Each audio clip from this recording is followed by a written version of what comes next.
Estamos aqui hoje recebendo o professor Wilson Dick, que é líder docente em implantodontia pela Unicamp, doutor e mestre em clínica odontológica pela Faculdade de Odontologia da Universidade de São Paulo e coordenador do curso de mestrado da Universidade de Santo Amaro. Hoje o professor Wilson vai falar com a gente sobre biomateriais e implantes dentários. Grande Luiz, é um prazer imenso estar aqui com você. Quando soube que você seria um entrevistador, fiquei contente porque nós temos uma longa história de afinidade, não é verdade? Sem dúvida, uma satisfação muito grande e dentro de um tema, biomateriais, que é um assunto, eu diria, um dos principais assuntos dentro da implantodontia, pela forma com que ele evolui e pela forma com que a gente emprega aqui no Brasil. Eu acho que não teria um nome melhor para iniciar esse nosso assunto que o teu nome. E já vou logo com uma pergunta. Agradeço o carinho. Sempre. Que é a seguinte: na sua opinião, dá para identificar a melhor combinação entre o implante dentário e o biomaterial? Como é que você associa esses dois materiais, holoplásticos ou não, no caso de um biomaterial? Como é que você emprega isso? Qual é a tua forma de vida, com a tua vasta experiência dentro da periodontia e da implantodontia?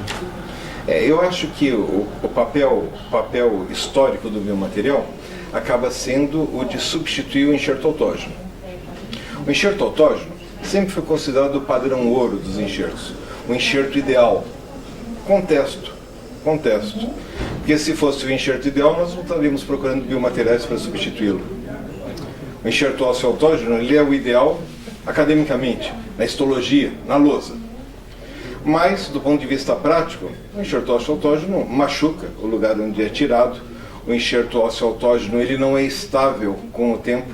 Ele fica lindo nos primeiros períodos de reparação, mas existe uma reabsorção tardia, que é importante, significativamente importante.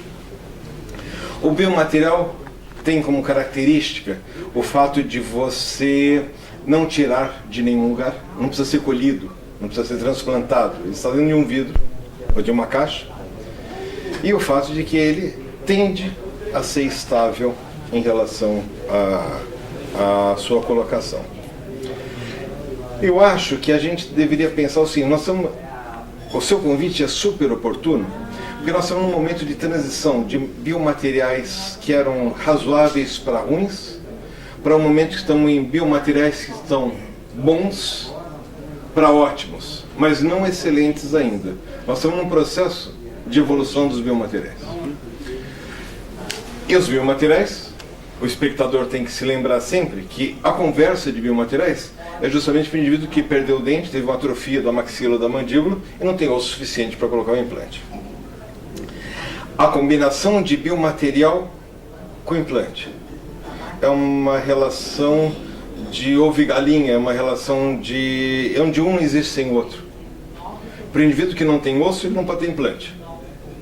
O biomaterial é uma forma de se criar osso. É esse ponto que nós estamos. Temos muitos biomateriais, Dr. Luiz, muitos. Nenhum deles ideal. Mas lembrando também que o autógeno não é ideal. Sem dúvida. Acho que foi de forma perfeita a sua abordagem.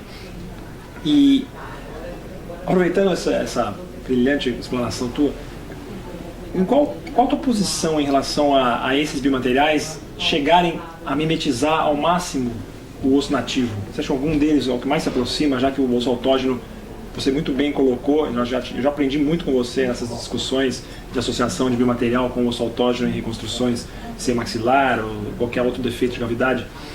Algum deles é o que mais te vamos dizer, impressiona em termos de imitação, entre aspas, do osso nativo, ou você ainda acha que nós vamos para chegar lá? A proteína morfogenética é alguma coisa, está até na tela aí um trabalho que foi premiado sob sua supervisão, o aluno lá na universidade, foi um trabalho muito interessante, eu tive a oportunidade, o privilégio de ler. Faz alguma consideração para mim sobre isso? Eu acho que estamos num processo evolutivo, não chegamos no biomaterial ideal. Das hidroxiapatitas densas, que são os avós dessa história, as primeiras hidroxiapatitas fim da década de 80, começo da década de 90. Para hoje, melhoramos muito. As hidroxiapatitas densas se transformaram em porosas, o que aumentaram o processo de osteocondução, ficou bom. Temos a liofilização do osso, que é uma coisa que atende muito bem um país desse tamanho, continental como o Brasil, onde parte da população que está perto de um banco de osso pode usar um osso fresco e congelado, mas uma população que está longe desses centros, desses bancos de ossos, só poderia usar o liofilizado.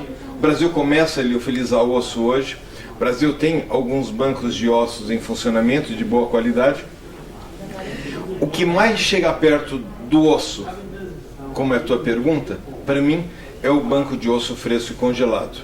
Não é o ideal, porque ele tem os mesmos riscos de uma transfusão de sangue, porque no fundo você tem que confiar muito no processamento do banco, mas o resultado do uso dele, tanto particulado, como o professor Luiz Cosmo mostrou muito bem em seus trabalhos de mestrado, como trabalho de usá-lo em termos de bloco, é um arcabouço já pronto, que só precisa ser celularizado. Então, de todos eles, apesar de não ser o ideal, o osso humano, fresco congelado ou liofilizado, são coisas que já temos hoje, são práticas. Novos trabalhos estão surgindo, que é o uso de proteínas morfogenéticas de osso. Como tem esse trabalho, que foi um trabalho que foi feito dentro da universidade, tese de mestrado de uma colega, Cristiane Polo, foi prêmio na Academia Americana de Osso-Integração, foi o primeiro prêmio mundial, no ano de 2011, foi prêmio esse ano aqui na Implant News, foi republicado como o melhor trabalho de 2013, premiado pelos leitores. Trabalho importante, que mostra muito bem prós e contras do uso dessa proteína. Sim, sem dúvida. E aproveitando, uma das perguntas que eu ia encaixar, justamente essa. Você considera o Brasil hoje, dentro do contexto, vamos dizer, mundial, com um know-how já necessário para utilização desses fatores de crescimento, ou nós estamos apenas copiando o que já existe em termos de pesquisa, estamos reproduzindo alguma coisa nossa própria? Esse trabalho eu tive o privilégio de fazer o mestrado com você, sei da importância, da seriedade com que as pesquisas são feitas lá dentro, por todos os alunos, dentro das possibilidades que nós temos de pesquisa. O que você tem a dizer sobre essa parte do know-how do Brasil em relação ao uso de fatores de crescimento, não só associado à proteína morfogenética, também a aplicabilidade de medula autóloga, alguns centros estão fazendo centrifugação, a medula aspirada, a medula mais célula-tronco de dente-tecido. Dá uma apanhada. Vou dar uma apanhada geral. A minha posição é assim, dentro do Brasil nós nos encontramos uma posição privilegiada de desenvolvimento tecnológico. Nós realmente não só copiamos, nós temos um desenvolvimento autóctone nosso.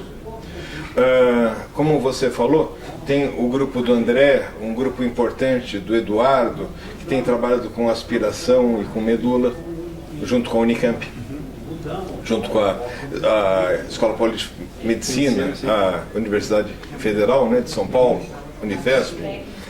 Tem o nosso grupo que trabalha muito com banco de osso e com BMP. E esses trabalhos, eles não têm sido publicados aqui só. Não é um trabalho para consumo nosso, interno. Porque se publicar em português, infelizmente, ele vira consumo interno. Porque o mundo não lê português. Esses trabalhos todos têm sido publicados primeiro lá fora, em revistas de qualidade inquestionável, Qualisa 1, Qualisa 2, que são as melhores revistas do mundo, E hoje é uma coisa muito interessante. Quer dizer, nós temos as empresas dando um apoio a tudo isso. Nós temos empresas que trabalham com hidroxiapatita de origem bovina no mercado há muitos anos no Brasil.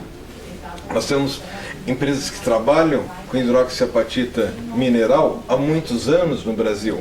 Nós temos os bancos de ossos, o Banco de Ossos da Santa Casa de Misericórdia de São Paulo, Faculdade de Medicina da USP, Marília, Unimar e por aí afora, que atendem muito bem tanto o mercado de pesquisa quanto o mercado clínico-cirúrgico. Desenvolvemos o ciclo, eu acho que com a liofilização do osso, nós desenvolvemos o ciclo completo. Concordo. Mas aí, Luiz, ainda a tecnologia veio de fora. Falei, o que fizemos nós? Nós, o Brasil. O Brasil adaptou essa tecnologia para o Brasil e desenvolve trabalhos de qualidade, no quantificar e qualificar o quão bom é esse material ou não. Inclusive os norte-americanos, inclusive os de origem europeia, como o BIOS. Então, se a nossa tecnologia é de ponta para produzir, mas não é autóctone, nós importamos, na realidade, um know-how de como fazer de fora, a análise e a qualificação dele hoje, como trabalhos totalmente isentos, não comerciais, é brasileira. A produção mundial hoje é em grande parte brasileira. Eu queria só dar um dado, se você me permite. Sim, por favor. Tive numa reunião da CAPES, da Coordenação de Aperfeiçoamento Pessoal do Ensino Superior, que cuida da pós-graduação brasileira, e a odontologia brasileira, hoje, em termos de produção mundial de trabalhos publicados fora, é a segunda do mundo, perdendo apenas para os Estados Unidos. É um dado impressionante. Nós éramos os 15º, os 16º há poucos anos atrás. Então, assim, hoje exportamos know-how. Hoje nós exportamos qualificação. Perfeito. Exportamos trabalho. Eu acho que a nossa conversa é sempre uma conversa muito boa, a gente pode se estender aqui pela tarde toda.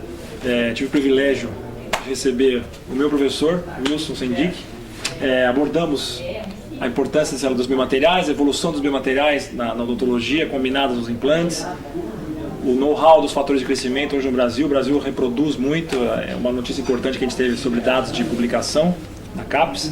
Então eu só tenho a agradecer a tua presença aqui e também o privilégio de estar te entrevistando aqui hoje, que é uma coisa inusitada. Eu sempre fui eu que te escutei bastante, continuo te escutando hoje, mas eu que te interpelei. Muito tá bem, o privilégio foi todo meu, mas estou sempre às ordens. É sempre um prazer estar aqui com vocês. Obrigado.